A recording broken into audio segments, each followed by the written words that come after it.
Hello everyone, welcome back to Shiksha Saar. मैं हूं आपके साथ अंजलि बिजलवान। उम्मीद करती हूं आप सभी लोग ठीक होंगे। हम पढ़ रहे थे क्लास 10 केमिस्ट्री का chapter number 1 which is chemical reactions and equations, जिसमें हमने इंट्रोडक्शन वीडियो में कुछ टॉपिक्स यानी कि जो हमारे इंपॉर्टेंट टॉपिक्स हैं वो हमने बता दिए थे कि हम इस चैप्टर में पढ़ने के वाले हैं। ठीक है, फिर हमने प्रीवियस वीडियो में स्टार्ट किया था पहला topic which is chemical change and physical change. आज हम स्टार्ट करने वाले हैं केमिकल रिएक्शंस। वीडियो को स्टार्ट करने से पहले अगर आप हमारे चैनल पर नए हैं तो चैनल को लाइक, शेयर एंड सब्सक्राइब जरूर करें और बेल आइकन जरूर प्रेस करें ताकि हमारी वीडियोस की नोटिफिकेशन आप तक आती रहे। चलिए इसी अच्छी बात के साथ शुरू करते हैं हमारा आज का topic which is chemical reactions. देखो, केमिकल रिएक्शन को पढ़ने से पहले हम एक बार रिवाइज करेंगे केमिकल चेंज और फिजिकल चेंज को। मैंने आपको पढ़ाया था केमिकल चेंज और फिजिकल चेंज होते क्या है। केमिकल चेंज क्या होता है? केमिकल चेंज में कोई भी सब्सटेंस की जो केमिकल और फिजिकल प्रॉपर्टी है दोनों चेंज होती है और कोई नया सब्सटेंस यानी कि कोई नया सब्सटेंस एक या दो से ज़्यादा वहाँ पर बन जाते हैं, that is known as chemical change. फिर उसके बाद में बात आती है कि फिजिकल चेंज क्या होते हैं। तो फिजिकल चेंज क्या होते हैं? इसमें किसी भी सब्सटेंस की फिजिकल प्रॉपर्टी यानी कि जो उसका फिजिकल प्रॉपर्टी क्या होती है, उसका स्टेट, उसकी साइज, शेप, इस टाइप से वो चेंज होगा। उसकी फिजिकल प्रॉपर्टी में चेंजेस आएंगे, ना कि उसकी केमिकल प्रॉपर्टी में। That is known as physical changes.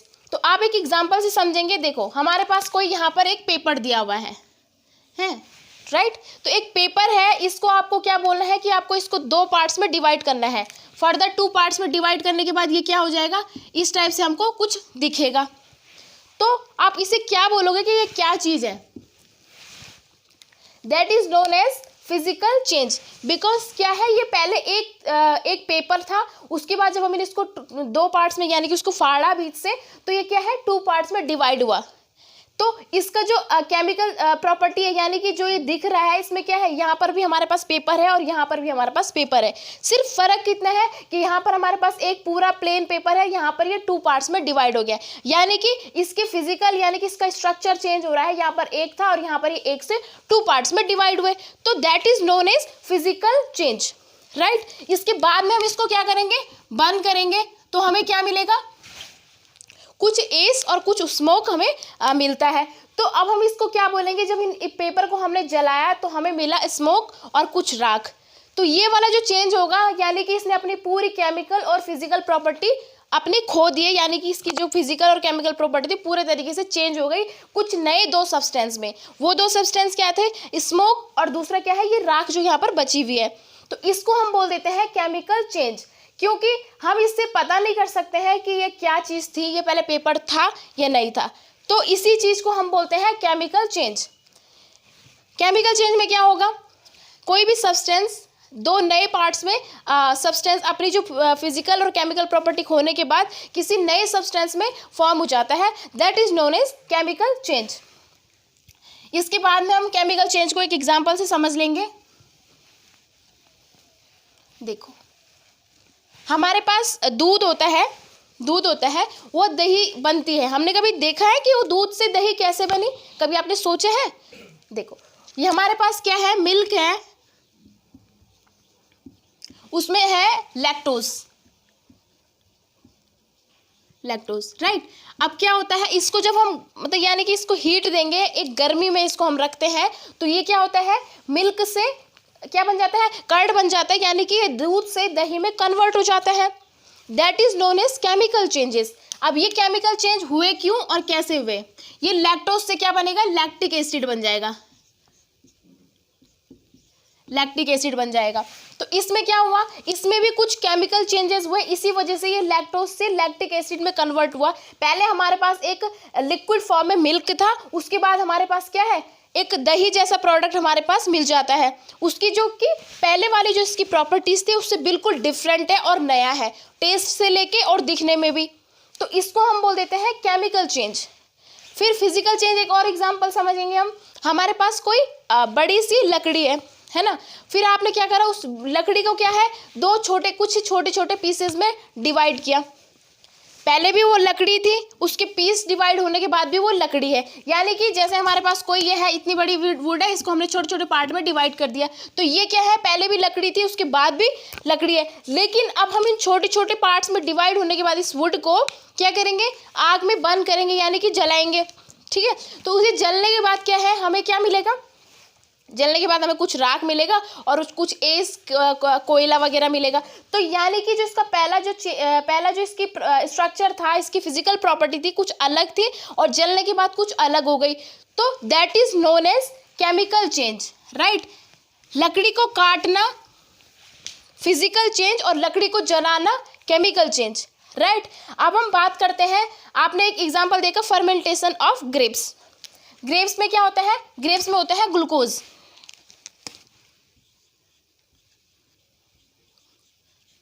Right. अब ग्रेप्स में ग्लूकोज होता है, तो जब इसमें केमिकल फर्मेंटेशन होता है इसका, तो ये क्या है, किस चीज में डिवाइड होगा, C2H5OH और एक बनेगा इसमें CO2। तो इसमें भी क्या है, कुछ केमिकल चेंजेस आए, इसीलिए ये क्या है, एक सब्सटेंस से दो सब्सटेंस में फर्दर डिवाइड हुआ, that is known as chemical change.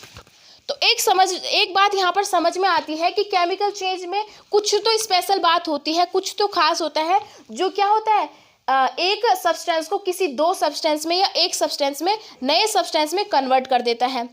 तो वो क्या चीज़ होगी, यहाँ पर हम समझ पाते हैं कि जहाँ पर केमिकल चेंज होगा वहाँ पर केमिकल रिएक्शन होती है।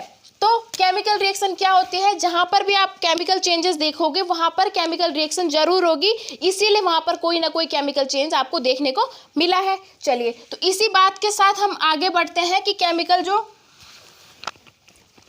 जो रिएक्शन है वो बेसिकली होती क्या है, उसकी डेफिनेशन समझ लेंगे हम।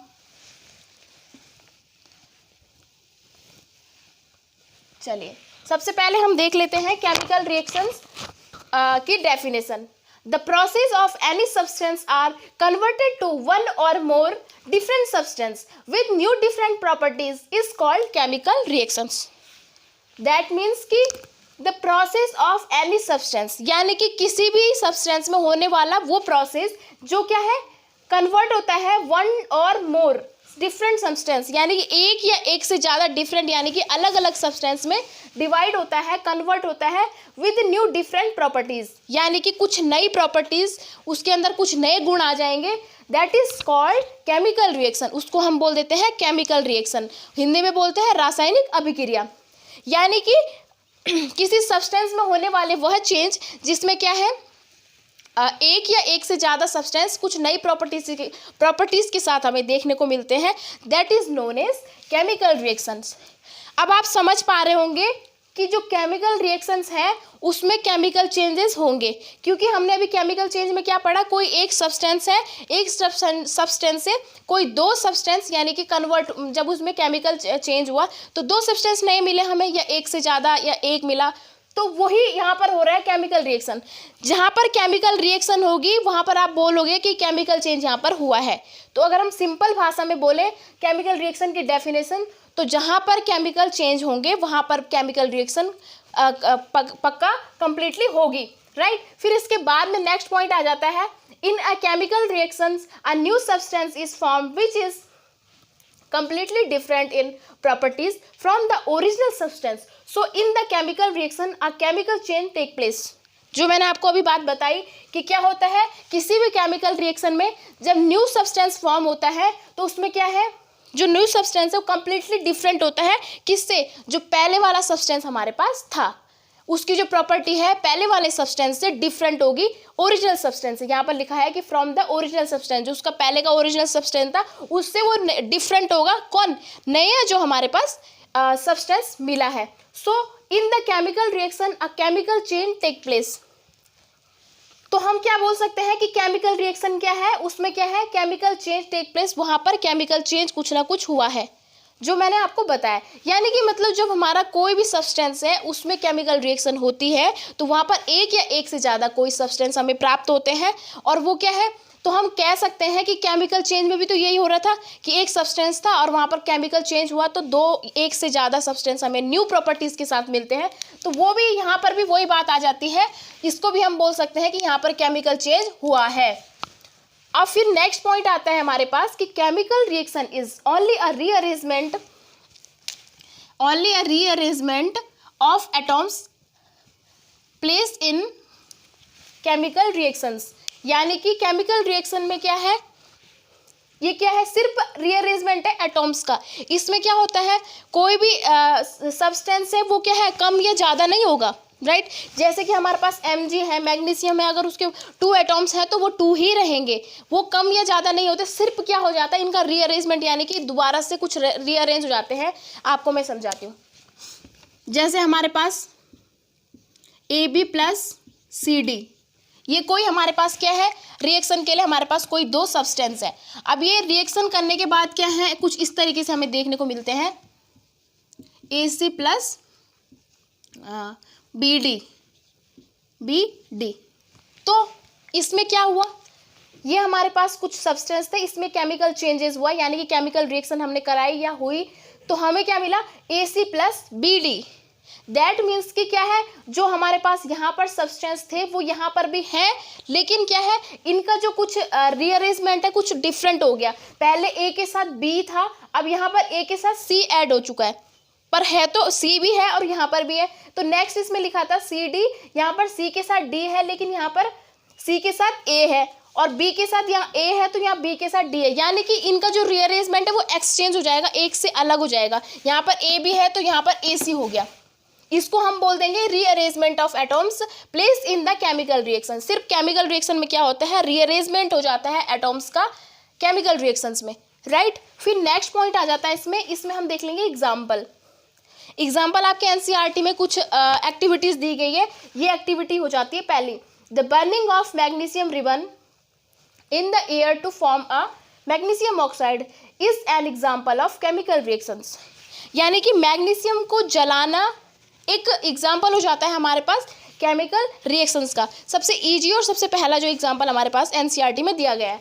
तो इसमें रिएक्शन क्या हुई, हम क्या करते हैं, 2Mg यानी कि मैग्नीशियम को क्या है, एयर की प्रेजेंस में जलाते हैं, तो +O2 ऑक्सीजन के साथ रिएक्ट करेगा। जब हमने इसको हीट किया, बर्न किया, तो ये क्या बनाता है, 2MgO, यानी कि दैट मीन्स मैग्नीशियम ऑक्साइड। ठीक है, ये क्या हो रही है, यहाँ पर एक केमिकल रिएक्शंस हो रही है। क्यों, क्योंकि 2 कोई सब्सटेंस है, और ये इसमें जब हम केमिकल रिएक्शंस करा रहे हैं तो किसी एक नए सब्सटेंस में इससे जो अलग है।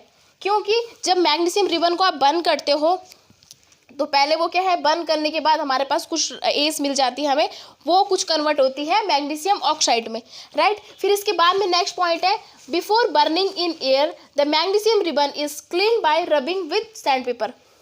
जब भी आप ये एक्सपेरिमेंट करोगे लैब के अंदर, तो जो हमारी मैग्नीशियम रिबन होती है उसको आप पहले क्लीन करोगे, किस चीज़ से, सैंड पेपर से। अब सैंड पेपर क्या होता है, जैसे घरों में हम लोग किसी हमारे ग्रिल वगैरह में जंग लग जाता है तो हम रेग मार्क यूज़ करते हैं रगड़ने के लिए, तो उससे क्या होता है, वो साफ़ हो जाती है। तो वही रेग मार्क हमें यहाँ पर यूज़ करना है मैग्नीशियम रिबन को क्लीन करने के लिए, राइट। फिर नेक्स्ट पॉइंट आ जाता है यहाँ पर पे रिएक्टेंट। अब ये कोई नया ही वर्ड आ गया कि रिएक्टेंट होते क्या है। देखो, substance which take part in a chemical reactions are called reactant. यानी कि वो सब्सटेंस जो यानी कि जो पार्टिसिपेट करते हैं किसमें, केमिकल रिएक्शंस को करने में, that is known as reactant. यानी कि हम रिएक्टेंट बोल देंगे, कौन करा रहा है यहाँ पर रिएक्शंस, ये करवा रहे हैं, ये 2 मैग्नीशियम और ऑक्सीजन, तो हम इनको बोल देंगे रिएक्टेंट्स, राइट। फिर उसके बाद में नेक्स्ट, जैसे हमने यहाँ पे लिखा भी है एग्जाम्पल में, मैग्नीशियम और ऑक्सीजन मैंने यहाँ पर पे लिख दिया है। फिर नेक्स्ट पॉइंट हो जाता है यहाँ पर प्रोडक्ट क्या होते हैं, new substance form after a chemical reaction is called a product. Example हो गया MgO। यानी कि जब सब्सटेंसों में किन्हीं एक या एक से ज़्यादा सब्सटेंसों में केमिकल रिएक्शन हो जाती है तो उसके बाद में जो न्यू सब्सटेंस हमें मिलता है that is known as product. यानी कि हमारा प्रोडक्ट हो जाता है ये वाला, इसको हम बोलेंगे प्रोडक्ट, MgO। क्लियर है, इतना आपको समझ में आ गया होगा। तो एक बार हम देख लेते हैं दोबारा से कि हमने आज क्या पढ़ा। पहला है, हमने केमिकल रिएक्शंस की पढ़ी डेफिनेशन। यानी कि केमिकल रिएक्शन वो है जिसमें क्या है, किसी सब्सटेंस में क्या होता है, जब केमिकल रिएक्शन होती है तो वो एक या एक से ज़्यादा न्यू सब्सटेंस में कन्वर्ट हो जाता है विद न्यू प्रॉपर्टीज़, राइट। यानी कि उसको जो देखने में, उसके टेस्ट में, हर चीज़ में वो नया हो जाएगा न्यू प्रॉपर्टीज़ के साथ। फिर नेक्स्ट पॉइंट हमने लिखा कि केमिकल रिएक्शंस में क्या होता है, कंप्लीटली डिफरेंट होती है उसकी न्यू प्रॉपर्टीज़ ओरिजिनल सब्सटेंस से। जो नया सब्सटेंस बना है उसकी जो प्रॉपर्टीज़ होती है पुराने सब्सटेंस यानी कि ओरिजिनल जो इसका सब्सटेंस था उससे बिल्कुल डिफरेंट होता है। सो हम बोल सकते हैं कि केमिकल रिएक्शंस में केमिकल चेंज होते हैं, राइट। फिर नेक्स्ट पॉइंट है हमारे पास, chemical reaction is only a rearrangement, यानी कि मैंने आपको बताया कि ये सिर्फ रीअरेंजमेंट होता है, दोबारा से अरेंजमेंट होता है। किसमें? एटॉम्स के बीच में। पहले इस तरीके से अरेंज थे, फिर इस टाइप से अरेंज हुए, लेकिन जो ये रहे एटॉम्स यानी कि इनकी जो काउंटिंग रही, इनका जो वो चीज़ रही इसमें, जो भी चीज़ रही इसमें वो उतनी ही रही जितना यहाँ पर था। ए बी सिंगल है तो ए बी यहाँ पर सिंगल ही दिखेगा, कोई 2 एटॉम्स इसमें एक्स्ट्रा डबल होके नहीं आए। तो इसमें क्या है, सिर्फ रीअरेंजमेंट होगा, यहाँ पर भी इतने, यहाँ पर भी इतने, बस इनमें अदला बदली हो जाएगी, कोई इधर अरेंज हो जाते हैं, कोई उधर अरेंज हो जाते हैं, राइट। फिर नेक्स्ट पॉइंट आ जाता है हमारा कि इसमें एग्जांपल देखा हमने कि मैग्नीशियम रिबन को जब हम एयर में जलाते हैं तो हमें क्या मिलता है? मैग्नीशियम ऑक्साइड मिलता है। ये भी एक एग्जांपल है केमिकल रिएक्शंस का। फिर इसकी रिएक्शन देख लिया हमने, 2Mg प्लस ऑक्सीजन, इसके साथ ऑक्सीजन ऐड होगी, फिर हम इसको बर्न करेंगे तो 2MgO यानी कि मैग्नीशियम ऑक्साइड हमें मिलेगा। फिर जो ये पार्टिसिपेट कर रहे हैं केमिकल रिएक्शंस में, ये क्या है? इनको बोलते हैं हम रिएक्टेंट। और जो ये हमें नया सब्सटेंस फॉर्म होके मिला है केमिकल रिएक्शंस के बाद, that is known as product, right. फिर हमने इसमें देखा कि जब भी हम केमिकल मैग्नीशियम रिबन को जलाते हैं उससे पहले हम उसको क्लीन करेंगे, किस चीज़ से? रगड़ करके क्लीन करेंगे, सैंड पेपर्स यानी कि रेग मार्क से साफ करेंगे। फिर मैंने यहाँ पे बोला कि रिएक्टेंट जो भी कि सब्सटेंस केमिकल रिएक्शन में पार्टिसिपेट करते हैं उसको हम रिएक्टेंट बोल देते हैं, और जो हमें नया सब्सटेंस प्राप्त होता है that is known as product. I hope कि आपको इतना समझ में आ गया होगा। नेक्स्ट वीडियो में हम इसका सेकंड पार्ट केमिकल इक्वेशन पढ़ेंगे। तब तक के लिए धन्यवाद। Thanks for watching.